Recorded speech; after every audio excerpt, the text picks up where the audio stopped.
High বন্ধুরা, সবাই কেমন আছো? আশা করি সবাই ভালো আছো, আমিও ভালো আছি। হ্যালো, আমরা এখন বসে আছি একটা ছোট্ট আবদ্ধ রুমে। সেটা বলা যাবে না। পাশে আমার বন্ধুরা, হ্যালো, সব লোক ফৌজি হায়দার। আপকামিং কমান্ডার সাথে আমরা কিছু বলো। হ্যালো ফ্রেন্ড, কেমন আছো সবাই?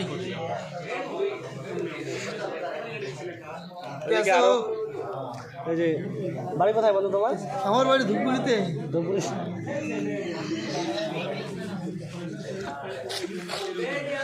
কি ভাই? এই যে আমরা এখানে সবাই একটা রুমে আছি। এই যে হচ্ছে কল্যাণ সরকার। হাই, বলো বন্ধু, চাকরি পাওয়ার আগে তোমার ফিলিং কেমন ছিল? আগে অনেক সবাই ইগনোর করতো, বিশেষ করে কেউ পাত্তা দিত না। আচ্ছা, সবাই দেখে সম্মান করতো না। একজনকে মেসেজ করে 3 দিন পরে এখন চাকরি পাওয়ার পর কি তোমাকে SMS করে আবার যারা আগে রিজেকশন করছে? ভাই উড়িয়া এসে পড়তেছে, উড়িয়া পাত্তা দিচ্ছে। পাত্তা মানে একটা জায়গায় 3টে আসতেছে। গেট 1 বাই ফ্রি, একটা ফ্রি দিচ্ছে সব কিছু। এটা তো হবেই। ভাই বৌদি 3টে বৌদি এসে মেসেজ করে আমাকে।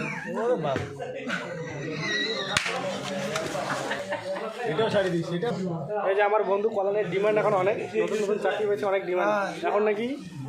বিবাহিত মহিলা যারা বিবাহিত ওয়াইফ যারা, তারাও নাকি তাকে SMS করে। প্রচুর ডিমান্ড এখন। বন্ধু, তোমার গার্লফ্রেন্ড আছে কোনো? আমি সিঙ্গেল, পিওর সিঙ্গেল ভাই। দেখো এই বন্ধু সিঙ্গেল, নট এলাও আমার কাছে, কোনো গার্লফ্রেন্ড আমার কাছে নট এলাও। যারা সিঙ্গেল আছো তারা এই কল্যাণ ভাইয়ের সাথে যোগাযোগ করতে পারো। ঠিক আছে, ভালো ছেলে, একদম মস্ত, সবসময় চিল থাকে, ওর সময় যোগাযোগ করো। আচ্ছা, আমি এখন আপনাদেরকে দেখা যাচ্ছি আমাদের ওখানের একজন ভালো ফ্রেন্ড। সে অনেক পরিশ্রম করে চাকরিটা পেয়েছে। সে হচ্ছে আমার ফ্রেন্ড, দাদা হয় হিসেবে ভবেশ দা। দেখা যাচ্ছে তোমাদের ভবেশ দা এখন কিছু বলবে। আমার লাইফের অ্যাকচুয়ালি চাকরি পাওয়ার অনেক এক্সপিরিয়েন্স আছে, যেটা হচ্ছে আমি 2020 সালে WBPতে 10 নম্বরের জন্য আউট হয়ে যাই। তারপরে 2021 সালে GD দেই, সেখানে আমি মেডিকেলে আমাকে আনফিট করে দেয় জন্মদাগের জন্য। 2022-এ আবার দেই GD, সেখানে হচ্ছে 0.3 জন্য আউট হই ফাইনাল মেরিট থেকে। তো ফাইনালি এই বছর সফলতা সাকসেস পেলাম। তোমরাও চেষ্টা করো, আশা করি সবাই সফলতা পারবে আর কি। ধৈর্য রাখতে হবে সাকসেসের জন্য, ধৈর্যটা এটা হচ্ছে রিয়েল ইন্সপিরেশন। সবাই ভালো করে পড়াশোনা করো, শেখা উচিত দাদাকে দেখি। দাদা অনেক ইন্ডাস্ট্রিয়াস, অনেক হার্ডওয়ার্কিং। কেন মিলবে না? অনেক হার্ডওয়ার্কিং করছে দাদা। এখন আপনাদের সাথে পরিচয় করাতে যাচ্ছি এক আমাদের রাজস্থানী বন্ধু সুরজ। নাম কি? সুরজ রয়। আচ্ছা, বলো তোমার ব্যাপারে কিছু বলো। আমি 2022-এ ফার্স্ট অ্যাটেম্প দিয়েছিলাম। 2022-এ আমার নামে একটু ভুল হয়ে গেছিলো, এই জন্য আমাকে বাইর করে দিয়েছিলো। আর তারপরে আমার 2023 ভ্যাকেন্সিতে কয়েক নম্বরের জন্য আমি বাইর হয়ে গেছিলাম মেরিট লিস্টে। তারপরে এই বছর আমি জব পেলাম, অনেক কষ্ট দিই। আচ্ছা, এই বন্ধু খুব industrial, hardworking person. Best of luck বন্ধু, তোমাকে ধন্যবাদ। Thank you. একটু আগে আমার কল্যাণ ভাই, কল্যাণ ফ্রেন্ড কিছু কথা বলছে, কিছু মজার কথা বলছে, এগুলো কিছু মাইন্ড করবেন না। তো এখনও ওর যে রিয়েল স্ট্রাগল সেটা শুনবো, চলো ওর দিকে মুভ করা যাক। এই যে কল্যাণ ফ্রেন্ডস, বলো কিছু। নমস্কার, আমি কল্যাণ সরকার। SSC GD আমি 2024-এ ফার্স্ট পরীক্ষার্থী। আমার আগে আমি কোনো পরীক্ষা দিইনি, এটি আমার ফার্স্ট অ্যাটেম্প ছিল। ফার্স্ট অ্যাটেম্পটি আমি সাকসেস পেয়েছি।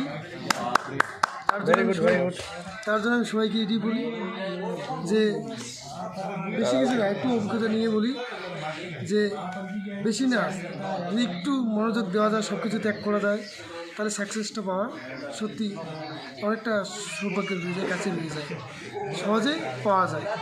কিন্তু অনেক কিছু একটু ত্যাগ করতে লাগে, এটাই। তো আপনারা দেখলেন যে কিছু পেতে গেলে কিছু স্যাক্রিফাইস করতে হয়। সবাই অনেক হার্ডওয়ার্ক করছে, এখানে হার্ডওয়ার্ক করে এই জায়গায় আসা। এখন আমি আপনাদের সামনে পরিচয় করতে যাচ্ছি এক মহান ব্যক্তি, যাকে আমরা লাকড়াদা বলে চিনি।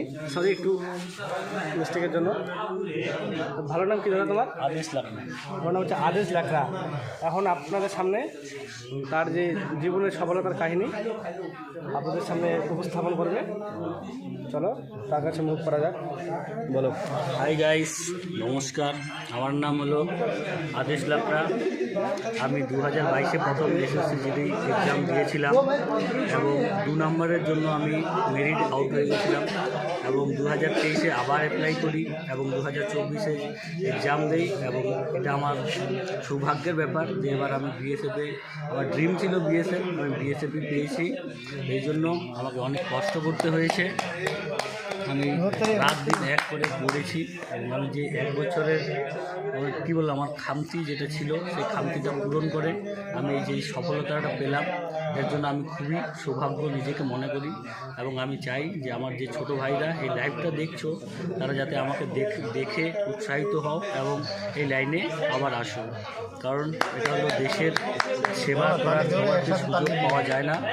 জাস্ট আমি বলবো যে ভারত মাতা কি জয়। একদম সেই খুব সুন্দর বাই গাইস। ছিলেন আমাদের এই দাদা, তাকেও congratulation for success. Thank you bye. Hello friends, আপনাদেরকে আমি শোনালাম কয়েকজন আমার ফ্রেন্ডের জীবন কাহিনী, তো তারা চাকরির জন্য কতটা পরিশ্রম করেছে। তো আর ভিডিওটা বেশি বড় করা যাবে না, তো এখানেই ভিডিওটা অফ করতেছে। গুড নাইট এভরিওয়ান, সবাই ভালো থাকবেন। আর যারা নতুন চ্যানেলটাকে অবশ্যই সাবস্ক্রাইব করে শেয়ার করে দেবেন, লাইক করবেন। বাই বাই, চলো গুড নাইট।